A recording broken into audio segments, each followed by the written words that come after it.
అదే RTV app వార్తల్ని క్షణాల్లో చదివే అవకాశం ఉంటుంది. ఒక న్యూస్ పేపర్, ఒక టెలివిజన్ ఛానల్ మీ చేతుల్లో ఎప్పుడూ ఉంటాయి.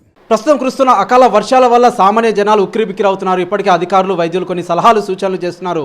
డెంగీ, మలేరియా, టైఫాయిడ్తో పాటు కొన్ని వ్యాధుల బారిన పడే ప్రమాదం ఉన్న నేపథ్యంలో కొన్ని సలహాలు, సూచనలు చేస్తున్న పరిస్థితి అయితే ఉంది. ప్రస్తుతం మనతో పాటు అయితే డాక్టర్ కార్తిక్ ఉన్నారు, ప్రభుత్వ వైద్యులు ఉన్నారు. నమస్తే అండి. ప్రస్తుతం అయితే డెంగీ ఎక్కువగా ఉందని అయితే కొంత ప్రచారం అయితే కొనసాగుతున్న నేపథ్యంలో ఏం చెప్తారు? ఎలాంటి జాగ్రత్తలు తీసుకోవాలి, ఎలాంటి చర్యలు తీసుకుంటే బాగుంటుంది అంటారు? అందరికి నమస్కారం అండి. మామూలుగా ఇప్పుడు డెంగ్యూ అకాల వర్షాల కారణంగా కొంతవరకు డెంగ్యూ వ్యాధి అనేది ఏడీస్ ఈజిప్టే అనే దోమ వల్ల వస్తుంది. సో ఇది జనరల్గా ఏంటంటే నీళ్లు ఎక్కువ నిల్వ ఉండడం వల్ల వస్తుందండి. సో ఈ టైంలో మనం తీసుకోవాల్సిన జాగ్రత్తలు ఏంటంటే కొంచెం నీళ్లు నిల్వ ఇంటి బయట కానీ, ఇంటి లోపల కానీ, పాత్రలలో కానీ, లేకపోతే పాతబడ్డ ట్యూబ్లు కానీ, లేకపోతే ఎయిర్ కూలర్స్లో కానీ ఎక్కువ రోజులు నీళ్ళు అనేది నిల్వ ఉంచొద్దండి. ఎప్పటికప్పుడు నీటిని బయట పడేయడం అనేది చేయాలి. ఆ తర్వాత ఇంటి చుట్టుపక్కల కూడా చెత్త చెదారం అనేది పేరుకపోకుండా ఉండాలండి. అండ్ ఇది ముఖ్యంగా నీళ్ళల్లో ఎక్కువగా దీని లార్వా అనేది ఉంటుంది. సో సాధ్యమైనంత వరకు నీటి నిల్వ ఇంటి చుట్టుపక్కల లేకుండా పరిశుభ్రత అనేది పాటించి కొంతవరకు దోమతెరలు అండ్ ఆ తర్వాత అటువంటి కొన్ని జాగ్రత్తలు తీసుకుంటే ప్రజలు ఎలాంటి భయపడేంతలకు గురవలసిన పని లేదు. అండ్ పారిశుద్ధ్యం అనేది కొంచెం ముఖ్యంగా తీసుకోవాల్సి ఉంటుందండి. ఓకే, అంటే ప్రస్తుతం అయితే డెంగీకి సంబంధించి ఎటువంటి లక్షణాలు ఉంటాయి, దీన్ని ఎలా గుర్తించవచ్చు అంటారు? ఓకే, డెంగ్యూ జనరల్గా మనకు ఇందాకనే మనం చెప్పుకున్నట్టు దోమకాటు వల్ల వస్తుందండి. ఆ తర్వాత మనము ఈ డెంగ్యూ జ్వరం అనేది తీవ్రత ఎలా ఉంటుందంటే మామూలుగా సాధారణంగా మనకు ఒక 2-3 రోజులు విపరీతమైన తలనొప్పి కానీ, లేకపోతే శరీరం మీద ఎర్ర మచ్చలు అటువంటివి రావడం కానీ, ఆ తర్వాత తీవ్రమైన కడుపు నొప్పి కానీ, కొన్నిసార్లు దీనివల్ల ఏమైందంటే మన ప్లేట్లెట్ సంఖ్య అనేది తగ్గుతుందండి. ఒకవేళ ప్రజలు కానీ ఒకవేళ 2-3 రోజులకు మించి తలనొప్పి రావడం కానీ, జ్వరం తీవ్రంగా ఉండడం కానీ, ఒళ్ళు నొప్పులు తీవ్రంగా ఉండడం కానీ, కొన్నిసార్లు ముక్కు నుంచి రక్తస్రావం కూడా అనేది జరుగుతూ ఉంటుంది. ఆ శరీరం మీద ఎర్రటి మచ్చలు అనేటివి రావడం కూడా ఉంటుంది. కీళ్ళ నొప్పులు విపరీతంగా ఉంటాయి. సో ఈ రకంగా ఇటువంటి లక్షణాలు అనేటివి కనిపిస్తే ఒక 2-3 రోజులకు మించి వెంటనే దగ్గరలోని ప్రభుత్వ ఆసుపత్రికి సందర్శిస్తే మనం దానికి తగినట్టుగా వాళ్ళకి పరీక్షలన్నీ చేసేసి ఒకవేళ డెంగ్యూ అనేది అయితే దానికి తగినట్టుగా ట్రీట్మెంట్ చేస్తామండి. ఓకే, అంటే ప్రస్తుతం దీనికి సంబంధించి ఏమైనా ఆహార పదార్థాలు కావచ్చు, అంతేకాకుండా ఎలాంటివి తీసుకుంటే బాగుంటుంది? అంటే ఇప్పుడు వచ్చేది వర్షాకాలం కాబట్టి అనేక వ్యాధుల బారిన పడే ప్రమాదం అయితే ఎక్కువగా ఉంటుంది. అంతేకాకుండా డెంగ్యూతో పాటు ఇంకా ఎటువంటి వ్యాధులు వచ్చే అవకాశాలు ఉంటాయండి? ఓకే, ఈ టైంలో జనరల్గా ఏంటంటే ఇది మనకు మే ఎండింగ్ వరకు జనరల్గా యాక్చువల్గా సమ్మరే ఉంటుంది. బట్ అనుకోకుండా అకాల వర్షాల వల్ల కొన్ని చోట్ల ఏంటంటే నీటి నిల్వలు ఉండడం ద్వారా కొంచెం డెంగ్యూ అనేది ప్రబలుతుందండి. అలాగే మనం ఈ టైంలో తీసుకోవాల్సిందంటే బయట ఆహారం అనేది కంప్లీట్గా అవాయిడ్ చేస్తే చాలా మంచిదండి. ఎందుకంటే బయట మాకు తెలిసిందే బయట ఆహారం తీసుకోవడం వల్ల కొన్నిసార్లు మనకు టైఫాయిడ్ వచ్చే అవకాశాలు ఉంటాయి. అలాగే కొన్నిసార్లు హెపటైటిస్ అనేది కూడా బయట తీసుకునే ఆహారం ద్వారా కూడా వ్యాప్తి చెందుతుంది. సో ఈ టైంలో బయట ఫుడ్ అనేది అవాయిడ్ చేయాలి. అండ్ మనం చెప్పుకున్నట్టు ఈ టైంలో కంప్లీట్గా పర్సనల్ హైజీన్ ఒకటి మెయింటైన్ చేసుకోవాలండి. ఇంటి చుట్టుపక్కల పరిసరాలన్నింటినీ శుభ్రంగా ఉంచుకోవాలి. ఏ చిన్న నిర్లక్ష్యం కూడా ప్రదర్శించకూడదు. రోజు కూడా సాధ్యమైనంత వరకు మన ఇంటి చుట్టుపక్కల వెలుపల మన ఆవరణలో కానీ నీళ్లు నిల్వ ఉండే ప్రదేశాలు ఏవైనా ఉంటే వెంటనే వాటిని శుభ్రం చేయాలి. అలాగే మున్సిపల్ కార్మికులకు కూడా వాళ్ళకు తగినట్టుగా వాళ్ళకు చెప్తే ఆ సిబ్బంది వచ్చి కూడా పారిశుద్ధ్య కార్యక్రమాలు అనేది చేపడతారు. అదేవిధంగా ఈ టైంలో కొంచెం ఆకుకూరలు, పండ్లు ఇటువంటివి ఎక్కువగా తీసుకుంటే ఏంటంటే రోగనిరోధక శక్తి అనేది పెంచుకున్న వాళ్ళమంతా. అండ్ ముఖ్యంగా వాటర్ అనేది కూడా ఎక్కువ తీసుకోవాలండి. డీహైడ్రేషన్ వల్ల కూడా కొన్నిసార్లు వీక్నెస్ అనేది ఎక్కువగా ఉంటుంది.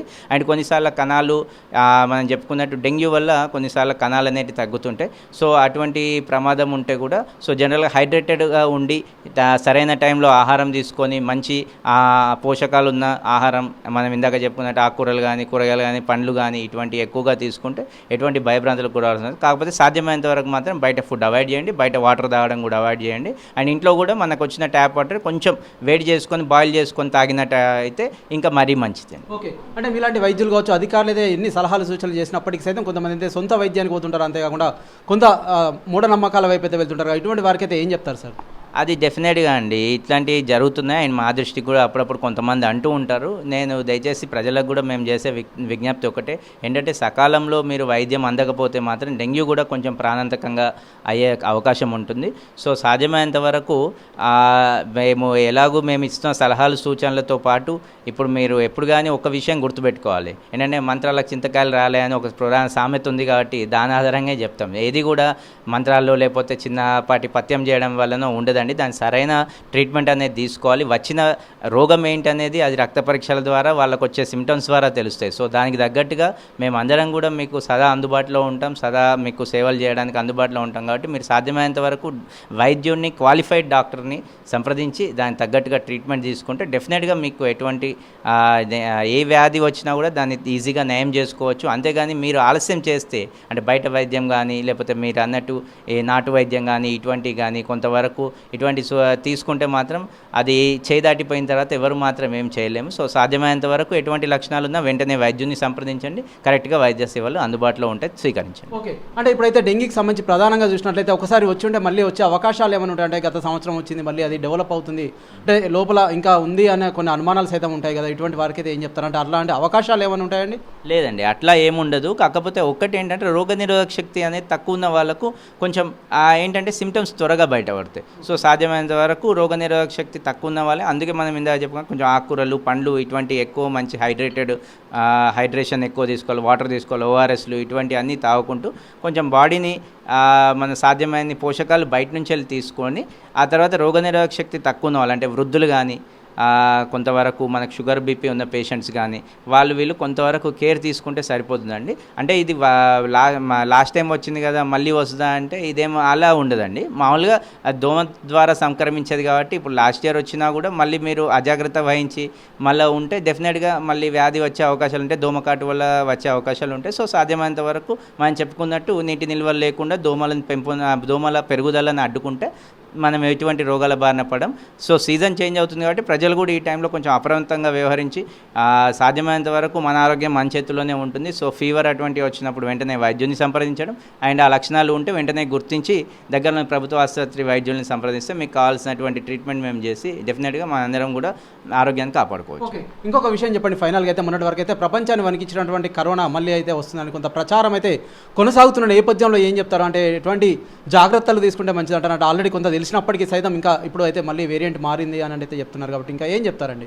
ఈ టైంలో ఇప్పుడు కరోనాకు సంబంధించినంతవరకు కొంతవరకు మీరు అన్నట్టు ప్రపంచంలో కొన్ని చోట్ల అయితే కేసెస్ నమోదవుతున్నాయని వస్తుందని వార్త మా దగ్గర కూడా వచ్చింది. ఒకటే అండి, పర్సనల్ హైజీన్ ఆల్రెడీ మనం ఇందాక చెప్పుకున్నట్టు కొంతవరకు పర్సనల్ హైజీన్ అనేది మెయింటైన్ చేయాలి.